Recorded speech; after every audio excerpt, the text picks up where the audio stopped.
33,000 ভোল্টেজে ব্যবহার করা একটি কারেন্ট ট্রান্সফরমারের মেগার কিভাবে করতে হয় চলুন আপনাদেরকে দেখাই। ইনসুলেশন টেস্টার বা মেগারের প্রাথমিক পরিচিতি আপনাদেরকে দেখিয়েছি, তারপর আপনাদেরকে আরেকবার দেখাচ্ছি।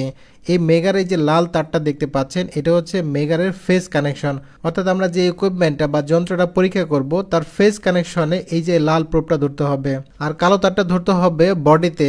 আর এই মেগারের সবুজ প্রোবটা যে কোনো আর্থিং লাইনের সাথে লাগিয়ে দিলেই হবে। মেগারের মধ্যে এই যে লাল একটা বাটন দেখতে পাচ্ছেন এটা হচ্ছে টেস্ট বাটন।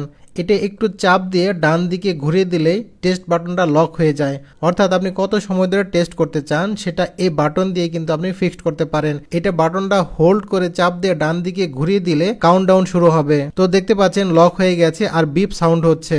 কত সময় ধরে চেক করতে হবে এটা নির্ভর করবে আপনি কোন ধরনের ইকুইপমেন্ট পরীক্ষা করছেন। আরেকটা বিষয় নির্ভর করে সেটা হচ্ছে ইনসুলেশন টেস্ট করছেন নাকি কন্টিনিউটি টেস্ট করছেন। তো দেখুন 30 সেকেন্ড পরে এই টেস্ট বাটন বাম দিকে একটু ঘুরিয়ে দিলেই টেস্ট রেজাল্ট দেখা যাবে।